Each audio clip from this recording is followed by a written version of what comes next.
An Out Front exclusive, Republican Senator Ron Johnson of Wisconsin, member of the Foreign Relations Committee. And Senator Johnson, obviously, you hear that moment. That was your moment earlier today. As the secretary said in such an impassioned way, what difference does it make at this point?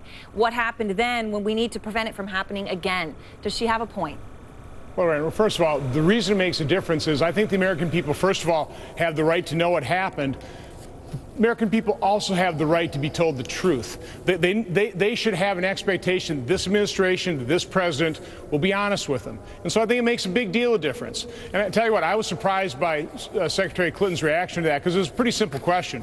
All I was wondering was, why didn't you just call the evacuees and find out, was there a protest or wasn't there a protest? It could have been easily, that information could be easily obtained within a day or two. We wouldn't have had to go through these weeks of misinformation. Look, clearly there were issues that happened at that time, but I'm curious about this, and the reason I want to ask it is 2 weeks ago, the only person in custody for questioning in response to the attack was released and greeted by fellow rebels in Tunis.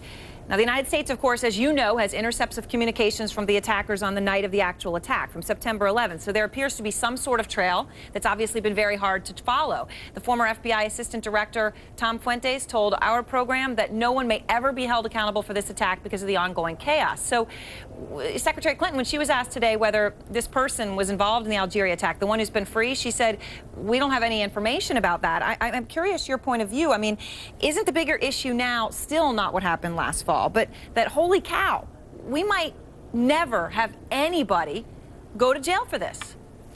Nor held accountable within the State Department. That's really the point I was trying to make is I am incredulous that these are security professionals who did a fabulous job on the ground in Benghazi, but the fact that we didn't have a standard operating procedure to immediately debrief these people so we can get the information. I mean, that's what we were told in a hearing earlier, that there was no debriefing, no after action report, and that's basically what Secretary Clinton again confirmed today. It would have been so important to talk to those individuals immediately so their memory is fresh. I mean, every day that goes by, that information degrades. So no, I was stunned by the Secretary's lack of concern, the fact that the Tunisians released that one suspect, and they said they're going to take these guys and they're going to punish the people, but they don't appear to really be pursuing that very aggressively. Do you accept then that no one may ever go to jail for this? I mean, it sounds like from what you're saying, and I mean, I'm not trying to take you out of context. I know you're not going this far, but you're saying it's more important to understand what happened at that moment than to put people in jail and hold people accountable now. No, listen, I think we need to hold people accountable. We need to find the perpetrators and punish them. And we also have to honestly take a look at the mistakes were made. And by the way, this is a failure of leadership before, during, and after the attack. Primarily before and after. And it is important to analyze what went wrong so we can protect Americans, brave Americans that are putting their lives on the line in our diplomatic corps. So no, we have to learn from those mistakes. But again, I was asking just a very simple question. Why wasn't a phone call made? Why didn't we find out? Was there a protest or wasn't there? So we didn't mislead the American people for weeks. We could have put an end to that controversy. So we could have moved on to actually analyze what went wrong and correct that quickly so that other Americans weren't at risk. Secretary Clinton was very emotional during her testimony. She was emotional in that moment with you, where she was very impassioned and talking about what she believes is important. She was also emotional on a personal level. I wanted to play that and get your reaction. Here she is. For me, this is not just a matter of policy, it's personal. I stood next to President Obama as the Marines carried those flag-draped caskets off the plane at Andrews. I'd put my arms around the mothers and fathers, the sisters and brothers, the sons and daughters, and the wives left alone to raise their children. Now, obviously, she was prepared to talk about that, but still, that was emotion. She was choking up. Do you believe that that was real? Oh, absolutely. Listen, we all mourn for the loss of those 4 brave Americans. And listen, when you're the head of an organization and something happens below, I mean, yeah, you're going to take that very personally. And I definitely understand that. But again, that was part of my point. I've managed people. If something like that would have happened on my watch, you couldn't have gotten me not to call those individuals. How are things going? Are you okay? Can we do anything for your families? And after you would have ascertained that, the next question I would have asked, what happened? That was kind of my point, is why weren't those phone calls made?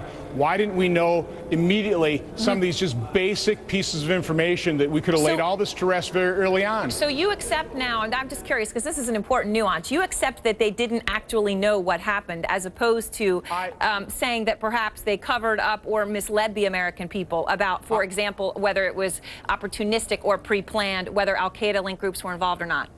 Erin, I have no idea. I find it very hard to believe. If they didn't know, it was willful ignorance or just gross incompetence. That's the point I was trying to make. This was so easy to ascertain whether there were protests or not. And again, from my standpoint, this administration just clung to that narrative because they wanted to cling to another narrative that because bin Laden was dead, al-Qaeda was on the run, all was well. Their policy of withdrawing from the world, of leading from behind, was working. In fact, it wasn't working. It certainly helped get this president get elected by misleading the American public. But now the chickens are coming home to roost, and we're starting to find out the truth. And we're going to continue to pursue this until we find the truth. All right, Senator, I want to ask you one other question based on what your Republican colleague Rand Paul said today. It was a pretty strong statement. Here he is. Had I been president at the time and I found that you did not read the cables from Benghazi, you did not read the cables from Ambassador Stevens, I would have relieved you of your post. I think it's inexcusable. Do you agree with Senator Paul? No, I'd say the issue's moot right now because Hillary Clinton is moving on, and now Senator Kerry is stepping up the plate probably. So, I mean, that's Rand Paul's opinion. Do you think she'd make a good president if she's elected? And I have to ask that because 67% of this country view her favorably. Her unfavorable is 28%. The president, anybody in this country would die for that. Well, listen, the people on the other side of the aisle aren't taking the fact that this nation is going bankrupt seriously. So, she's a member of that party. We haven't passed a budget in the United States Senate for almost 4 years. So, no, I don't think she'd make a very good president. And finally, sir, the president, according to a new book, a reporter, Michael Hastings, just wrote it. President Obama called the widow of one of the people who died in Benghazi, Sean Smith, the day after the attack, and said, promised to, quote unquote, avenge the deaths of Americans. Do you believe him? Well, I'll take him at his word. But, that was another curious question I would have liked to ask Secretary Clinton is why, when those bodies were coming home, she went up to Tyrone Woods' father and said that we were going to bring this guy who created this video to justice. I mean, what was that about? Again, they were just trying to continue to perpetuate this false narrative that this wasn't caused by the fact that al-Qaeda was on the rise. This was caused by something that had nothing to do with this administration. They were misleading the American public. All right, Senator Johnson, thank you for taking the time tonight, sir. We appreciate it.